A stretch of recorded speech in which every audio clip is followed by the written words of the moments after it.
there, we are almost done with the Community Map Challenge. Today, we are talking about day number 25, creative placemaking. If you aren't familiar with the Community Map Challenge, you can head over to thecommunitymaps.org, get all sorts of additional information, and join our challenge.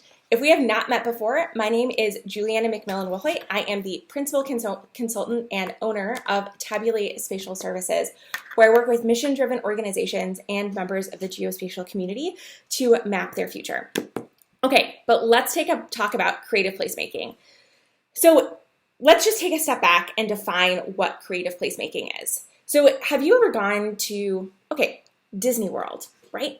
Disney World is a place that is totally created, right? It is a place, it's called what's a festival city. That's its technical term. But it's a place where it is highly planned and highly fake, but it evokes sort of this sense of meaning, right? Where, everything is beautiful and, it's all really well planned out.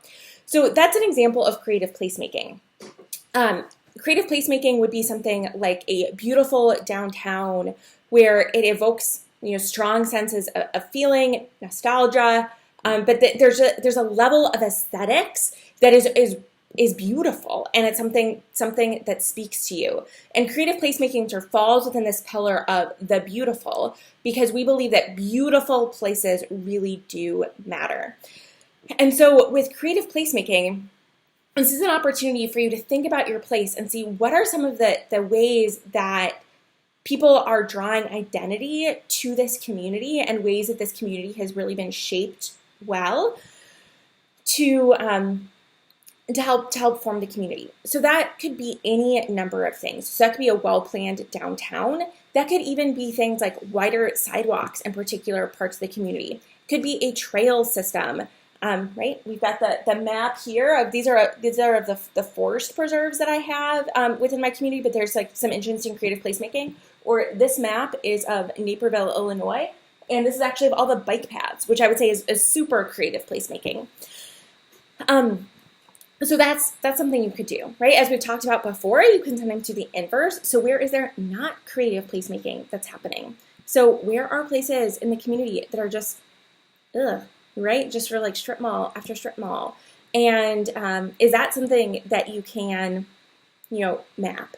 If you're like super into urban planning, you could look at areas where there's form-based code versus like not form-based code, which is sort of deals with the way that buildings have to look. You could look at places where, it has a downtown area really invested in murals or other things that just make the place like more beautiful. That is something that you could map. There are all sorts of different opportunities for mapping the creative placemaking, and I am really excited to see what you do. As always, head over to thecommunitymaps.org and you could submit your map to be part of our atlas.